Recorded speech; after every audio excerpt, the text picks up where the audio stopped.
오늘 이 아침에 하나님께서 저와 여러분에게 주시는 말씀은 창세기 43장 1절로 34절 말씀으로 요셉이 형제들에게 첫 번째 시험 50-1강 첫 번째 시간 함께 은혜 나누기를 원합니다. 모든 사람에게 그러하듯이 요셉에게도 부르심이 있습니다. 요셉의 부르심은 애굽의 국무총리가 되어서 양식을 나누어 주어서 세상을 살리겠지만 이것이 요셉이 부르심이라면 안 되고 이것은 요셉의 부르심으로 가는 한 과정일 뿐이다라고 보셔야 됩니다. 요셉의 진짜 부르심은 창세기 15장 13절로 14절의 말씀을 이루는 것입니다. 여호와께서 아브라함에게 이르시되 너는 반드시 알라 내 자손이 이방이 객이 되어서 그들을 섬기겠고 그들은 400년 동안 내 자손을 괴롭히니 그들이 섬기는 나라를 내가 징별하며 할지며 그 후에 내 자손이 큰 재물을 이끌고 나오리라. 그래서 아브라함에게 주신 첫 번째 약속을 이루시려고 하는데 큰 민족을 이루는데 바알신 때문에 이들과 섞이면 창세기 6장 상태로 돌아갑니다. 하나님의 아들과 사람의 딸들이 섞여서 하나님의 아들들이 오히려 타락하는 쪽으로 가는 바람에 하나님이 심판하는 곳으로 나갔다라는 것을 하나님은 너무나 잘 알고 있습니다. 그래서 홍수 심판이 이루어졌죠.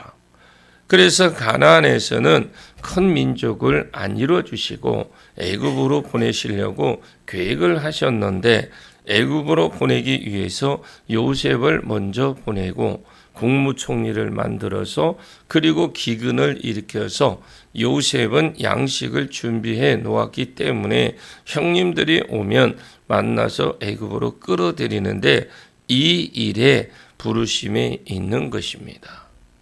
이것이 요셉의 부르심이었습니다. 그리고 요셉이 형제들을 만납니다. 그러면 내가 요셉이다 하고 자신을 밝히고 아버지와 남은 형제들을 애굽으로 그냥 빨리 오라고 해야 되는데 근데 요셉이 자신을 밝히지 않습니다. 43장에도 안 밝히고 뒤에 44장에도 안 밝히고 오히려 45장에 가서야 밝힙니다. 왜 안 밝히느냐? 요셉에게 있어서 형제들은 애굽으로 인도하는 것만큼 참 중요한 것이 있습니다. 하나님께서도 이스라엘을 애굽으로 인도하는 것만큼 중요한 것이 있습니다. 우리가 기도를 하다가 어떤 문제가 있을 때에 하나님께서 응답을 늦추는 경우들이 많습니다. 그럴 때는 좀 응답이 늦어질 때는 그만큼 중요한 일이 있다. 중요하기 때문에 또 중요한 일을 해결해야 되기 때문에 그렇다라는 걸 우리가 알고 끝까지 기도를 해야 됩니다.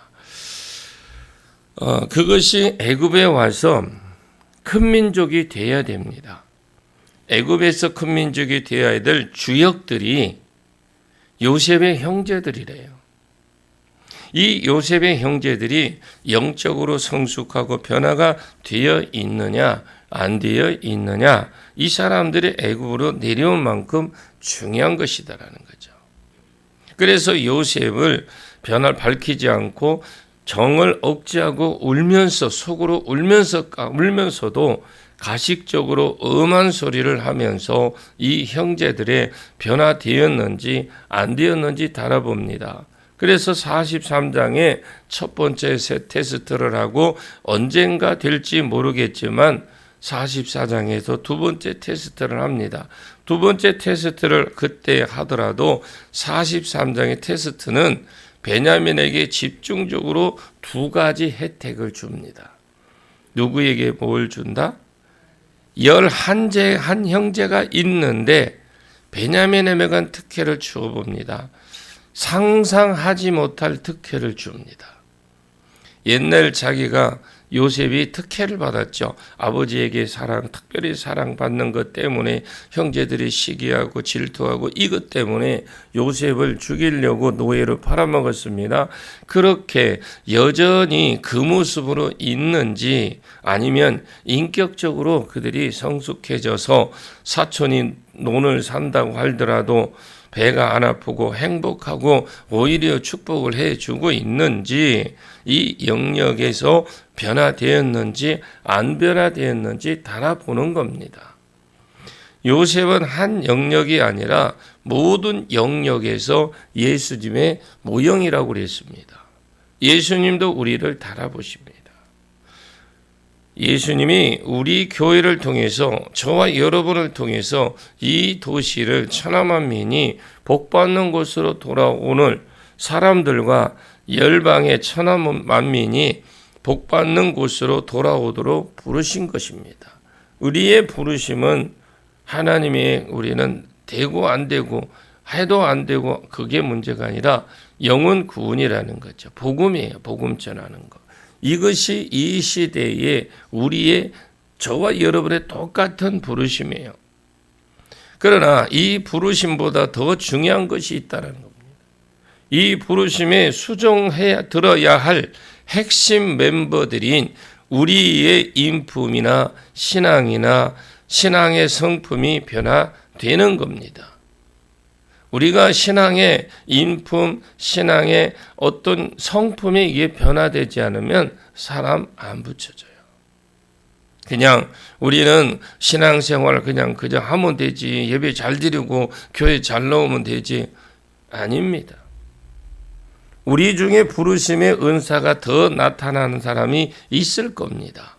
또 물질적으로 더 복을 받은 사람이 있을 겁니다. 또 소그룹에서 더 힘이 있게 섬기는 자들이 일어날 겁니다.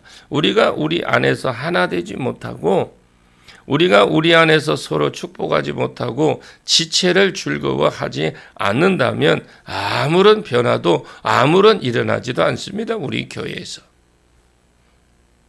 하나님은 우리를 통해서 이 사명을 감당하고 마지막 때 이 사명을 감당하는 것을 굉장히 중요하게 생각하시지만 그만큼 우리가 변화되는 것을 중요하게 생각을 합니다. 그래서 오늘 본문의 말씀이 여러분에게 도전이 되시고, 아멘. 또 우리 안에 어떤 이게 뭐라 그래요? 속이 좁은 사람을 뭐라 그래요? 뭐 한 말하다가 속 좁은 사람은 그냥 속 좁은 사람이라고 할게요. 속 좁은 사람이 없어지고, 뭐 벤 그러면 좀 마음이 아프니까 속 좁아지는 사람이 없어지고 변화가 많이 일어나기를 축원합니다. 오늘 본문 1절과 2절을 보겠습니다. 그 땅에 기근이 심하고 그들이 애굽에서 가져온 곡식을 다 먹음에 그 아버지가 그들에게 이르되 다시 가서 우리를 위하여 양식을 조금 사오라. 야곱은 처음 양식을 사왔을 때 베냐민을 데리고 가야 한다는 말을 들었어요. 그런데 베냐민을 절대 보내기 싫었어요. 베냐민을 안 보내려면 애굽에 안 내려가면 됩니다. 그냥 굶어 죽으면 돼요.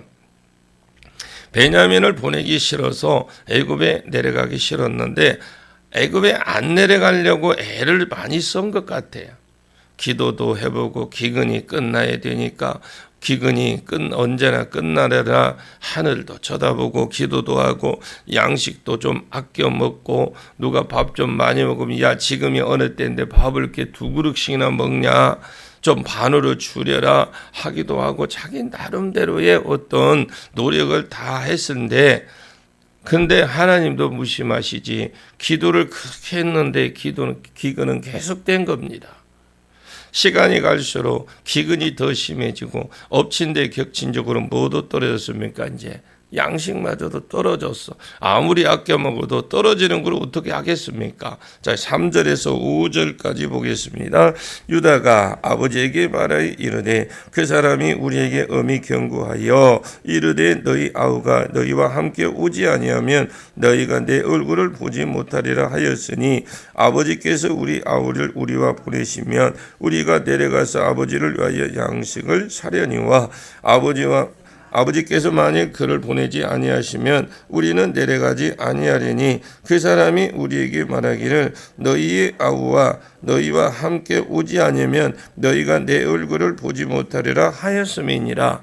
유다가 아버지에게 말을 하여 이르되 기근이 더 심해졌고 양식이 다 떨어졌고 그래서 어쩔 수 없이 야곱이 애굽에 가서 양식을 좀 사오지 하고 이런 말을 꺼내니까 여기에 대해서 누가 대답을 하느냐? 유다가 대답을 한 겁니다. 일반적으로 형제가 많은 집안에서 아버지께 건의를 하면 마디가 장자가 합니다. 그래 성경에 보면 나서기 좋아하는 베드로를 우리가 참조해 보면 만일 무슨 일만 생기면 자꾸 베드로가 나서게 주님께 뭐라고 하죠? 그리고 베드로가 말이나 조리 있게 잘하면 몰라도 성급해서 그냥 주님께 혼나고 쥐어 박히고 그런데 날만 새면 무슨 일만 있으면 자기가 나섭니다. 사실은 이스라엘 구조가 그렇게 되어 있습니다. 둘째, 셋째, 넷째 이런 사람들은 말할 수 있는 조건이 없어요.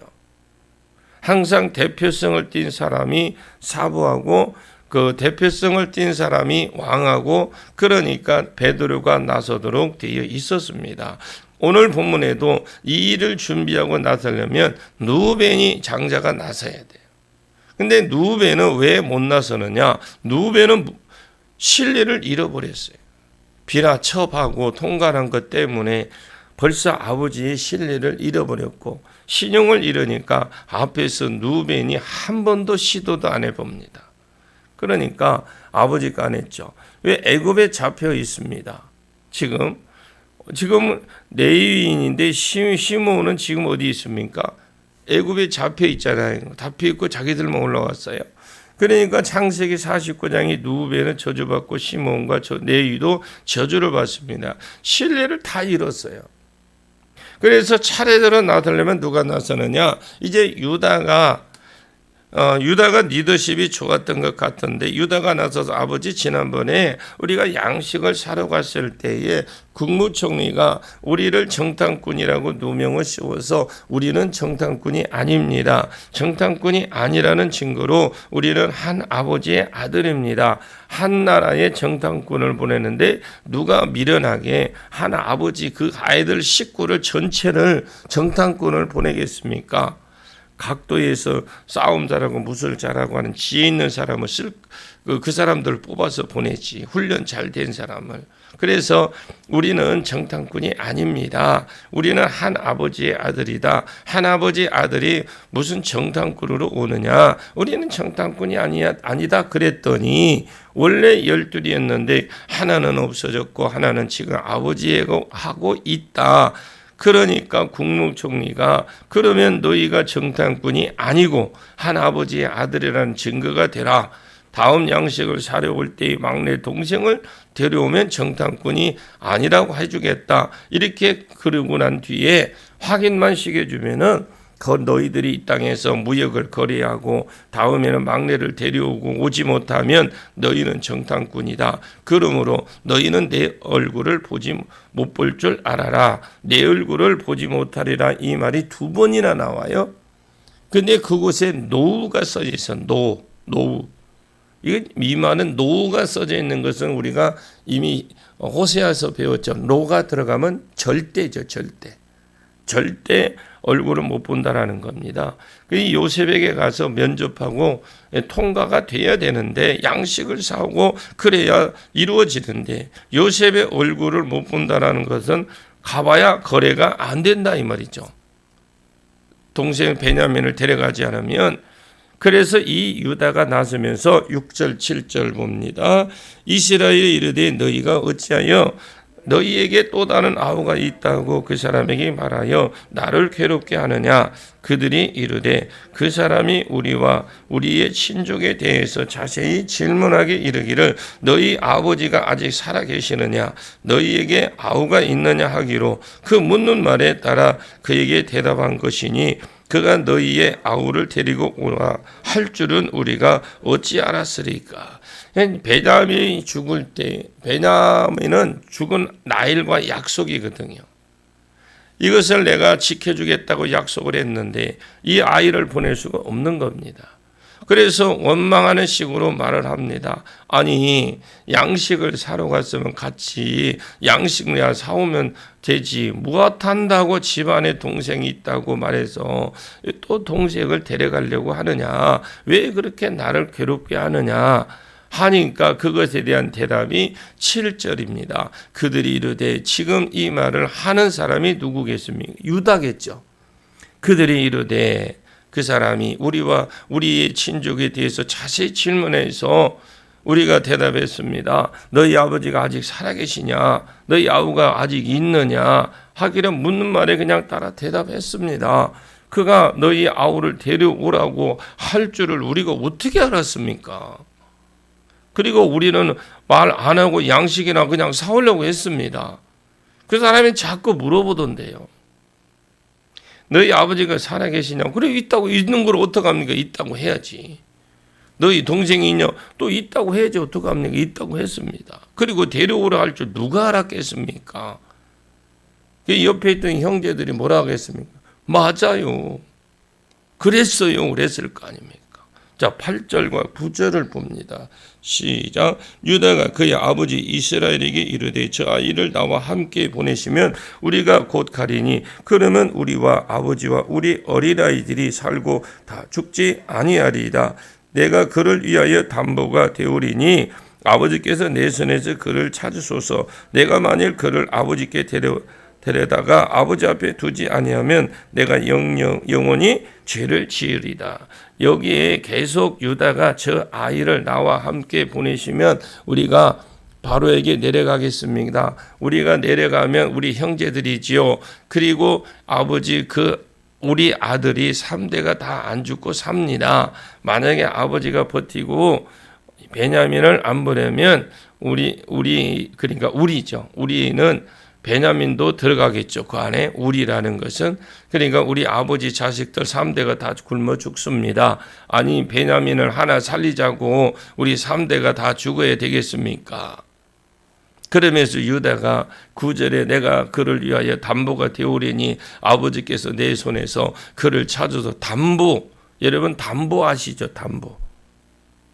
은행에 담보 없이 돈을 빌려줍니까? 안 빌려줘요. 은행은요, 조금도 손해 안 봅니다. 이게 은행입니다. 대신에 이것이 만약에 돈 문제가 아니고 노예되는 문제라면 베냐민이 노예가 되는 대신에 자기가 노예가 되겠다라는 겁니다. 이것이 목숨의 문제라면 만약에 똑같이 죽으면 어쩔 수 없겠지만, 한 방에 그냥 같이 죽으면 어쩔 수 없겠지만, 이 아이가 죽을 일이 생기면 자기가 대신 죽겠다라는 겁니다. 이것은 아무나 할 수 있는 말이 아니거든요. 내가 그를 위하여 담보가 되오리니 아버지께서 내 손에서 그를 찾으소서. 나중에 우리가 돌아와서 베냐민이 안 보이거든. 베냐민이 어디 있느냐? 나에게 물으소서. 책임을 물으라는 거죠. 그러면 형님들도 있는데 왜 나에게 물어봅니까? 하지 않고 자기에게 물어보라는 겁니다. 만약에 베냐민을 데려오지 못하면 내가 아버지 앞에 영원히 죄를 짓는 일입니다. 죄인으로 살겠다라는 겁니다. 유다가 만약 이 말만 그렇게 한 것이 아닙니다. 나중에 그 유다가 변화된 모습 어디에서 볼 수 있냐면 뒷장에 이제 44장에 가면은 나중에 이야기가 잘 되어가지고 양식을 삽니다. 국무총리 요셉이 자기를 안 드러내죠. 청지기를 시켜서 양식의 자루에 각자의 양식을 넣고 각자의 돈을 넣고 은잔을 또 해필이면 또 베냐민 자루에다가 넣으라고 지시를 합니다. 그리고 형제들을 보내고 그 뒤를 쫓아갑니다. 그리고 물론 이건 다 테스트예요. 뒤쫓아가서 야, 우리 주인이 은잔을 도둑질해 가느냐? 그냥 양식 사가는 것도 너희들 고맙게 생각해서 주인의 은잔까지 훔쳐가느냐? 야, 이 사람들아, 양식 팔아주고 밥도 같이 먹어주고 했는데 왜 은잔을 훔쳐가느냐? 우리 주인이 점을 잘 치는 줄 모르느냐? 그냥 그때 형제들이 그냥 놀래서 주저앉았겠죠. 아니, 우리는 은자는 손도 대지 않았습니다. 만약에 우리 중에 은잔이 발견되면 그는 죽을 것이다. 그랬더니 죽이는 것은 너무 좀 앞서간 것 같고, 은잔 하나 때문에 사람이 죽이느냐? 발견되는 사람은 우리 종이 되리라 그랬어요. 그리고 그 위로부터 루벤이 은잔을 찾았는데 자기는 결국 누구의 잔에서? 베냐민 잔의 자루에서 은잔이 나옵니다. 다르면, 그러니까 다른 형제들은 가고 베냐민만 잡혀와서 종이 되면 딱 끝나는 거예요. 그런데 성경에 보면 형제들이 따라왔다고 그랬어요. 그래 이제 예전 모습과는 다르죠. 많이 변했어요. 이 아이가 종이 되려 하니까 유다가 나서서 내가 우리 아버지에게 이 아이를 담보로 했습니다. 내가 이 아이를 데리고 가지 못하면 우리 아버지는 죽습니다. 얘 생명과 우리 아버지 생명하고 연결이 딱 되어 있어서 우리 아버지는 이 아이가 집에 가지 않으면 죽습니다. 내가 이 아이를 대신해서 종이 될 테니까 이 아이를 보내주시고 나를 종으로 붙들어 주십시오. 이렇게 하죠. 말만 책임지고 말로만 담보하겠다는 게 한 것이 아니고 진짜 책임을 지고 진짜 담보가 되었어요. 나중에 세월이 지나서 창세기 49장이 자기 아들들을 축복하고 저주하면서 누벤은 저주합니다. 왜? 음란한 것 때문에. 이것이 야곱에게 누벤을 저주했다고 하면 안 됩니다. 지금 선지자로서의 예언을 하고 있는 거거든요. 아무리 자기 아들이 허물이 있어도 그렇게 아버지가 자식을 저주할까요? 야곱은 지금 하나님의 말씀을 대언하고 있다라는 겁니다. 여러분이 예언을 들을 때에 자꾸 우리는 어떤 문제를 가지고 이거 문제가 풀리나 안 풀리나 이거 보지 마시고 그런 거 묻는 거 아닙니다. 하나님이 나에게 무엇을 원하고 내가 어떻게 해야 되는 건지, 하나님의 인도하심이 나를 어떻게 지금 쓰시기를 원하는지, 이걸 예언을 받는 것인데, 우리는 점장이 앞에 가서, 여러분 점장이는 앞날 몰라, 속지 마세요. 지나간 일은 귀신같이 알아요. 그런데 앞으로 될 일은 모르는 게 점쟁이에요. 루벤이 저주받았고, 시몬은 내유가 혈기 분노 때문에 저주받았고, 창세기 49장 8절로 10절에 유다야 너는 내 형제의 찬송이 될지라 내 손에 원수의 목을 잡을 것이요 내 아버지의 아들들이 내 앞에 절하리다. 유다는 사자 새끼로다. 내 아들아 너는 움킨 것을 찢고 올라갔도다. 그가 엎드리고 웅크림이 수사자 같고 암사자 같으니 누가 그를 범할 수 있으랴. 그가 유다를 떠나지 아니하며 통치자의 지팡이가 그 발 사이에 떠나지 아니하기를 실로가 오시기까지 이르리니 그에게 모든 백성이 복종하리로다. 유다가 형제의 찬송을 받고 아버지의 아들들에게 절함을 받는다는 말은 무엇함에 일어난단 말입니까? 유다 지파에서 왕이 일어난다라는 말이에요. 실로, 징기스칸, 그러니까 왕이 되어서 원수의 목을 잡아 간다라는데, 승리하는 놀라운 왕, 그냥 어쩌다가 된 왕이 아니라 그냥 징기스칸이나 알렉산더 같은 위대한 왕 이야기하고 10절에서 그가 왕위가 끊어지지 않고 실로 예수가 오실 것이라고, 메시아가 오실 것이라고 거기에 이미 창세기 49장 10절에 예언이 다 되어 있어요.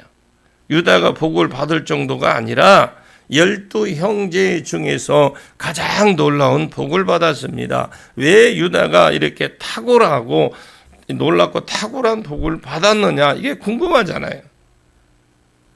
그가 가장 비천한 자리로 내려갔습니다. 아니, 베냐민을 못 데려오는 것하고 자기가 죽는 것하고 무슨 상관이 있습니까? 은잔이 베냐민 자루에서 발견이 됐죠. 아버지 내가 이 아이를 담보하겠습니다. 내가 이 사람을 내가 책임지겠습니다. 아버지 앞에는 이 아이가 잘못되면 내가 이 아이를 위해서 내가 담보가 되겠습니다. 그리고 뒤에 지금 잡혔죠? 담보가 되어야 될 상황이에요. 내가 이 아이를 책임지겠습니다. 이 사람이 구원을 못 얻으면 이 사람을 아버지 앞에 못 데리고 온다면 내가 죄를 지으리다. 이런 책임지는 사랑으로 낮아지고 섬기는 자리로 내려갔던 그 유다가 하나님 나라에 가장 높아졌습니다. 여러분, 우리가 전도하는 한 사람 전도하기 위해서 우리가 창피당하고 수치당하고 진짜 자존심 상하는 일이 있어도요, 여러분 그게 자존심 상하는 일이 아니고 수치당하는 일이 아니고 그게 한 영혼을 마귀의 손에서 빼앗아오는 것이 그렇게 쉬운 것이 아니에요. 우리는 전혀 희생 안 하고 그냥 겸손하게 그냥 너무 겸손하게 그 한 영혼 구원하려고 하는데 여러분 희생이 없으면 영혼 구원 못해요. 너희 중에 누구든 높아지고자 하면 섬기는 자가 되고 높아지는 정도가 아니고 으뜸이 되고자 하는 자는 모든 자의 종이 되어야 하리라고 그랬어요. 마태복음 20장 26절로 28절에 너희 중에 누구든지 크고자 하는 자는 너희를 섬기는 자가 되고 너희 중에 으뜸이 되고자 하는 자는 너희가 종이 되어야 하리라. 인자가 온 것은 섬김을 받으려 함이 아니라 도리어 섬기려고 자기의 목숨을 많은 사람들의 대속물로 주려 하려 함이라. 내려갈수록 올라갑니다. 여러분 겸손히 내려가십시오. 하나님 나라 밑으로 내려가셔서 섬길수록 높아지는 이상한 나라가 하나님 나라입니다. 나머지는 내일 계속 이어나가도록 하겠습니다. 기도합니다. 하나님, 야곱과 요셉 그 형제들이 하나님의 첫 번째 약속을 수종 들어야 될 가장 주역이 되어야 할 텐데 하나님 보시기에 첫 번째 약속이 큰 민족이 이루어지는 것도 중요하지만 주역이 될 이들의 변화, 이들의 성품의 변화, 인격의 변화도 중요하다고 하신 주님, 오늘 우리의 심령을 만져주시고 다루어 주셔서 우리를 이전과 같지 않게 해주시고 하루하루 변화되어서 우리가 날마다 이곳에 와서 새벽마다 그냥 우리가 비몽사몽간에 왔다 가는 것이 아니라 옛날에는 다투고 시기하고 분쟁하고 싸우는 자였으나 이제 위로하고 즐거워하며 축복하는 자가 되도록 은혜를 베풀어 주시옵소서. 우리가 천하만민이 돌아오는 일에 수정을 들겠사오나 우리의 성품의 변화도 중요하다고 하신 주님, 우리에게 솔로몬에게 주신 넓은 마음을 주시고 이전과 같이 아니하게 하여 주시고 이전에는 우리가 시기하고 질투하고 다투는 영에 사로잡혀 이기지 못한 자들이었지만 이제 넓은 마음을 가지고 형제들이 잘됨을 축복하고 함께 즐거워할 줄 아는 성숙된 대가 그런 성숙된 자가 되게 해 주시옵소서. 그렇게 우리를 변화시켜 주시고 우리를 이끌어 가시고 세워주실 예수님의 이름으로 간절히 기도하옵나이다. 아멘.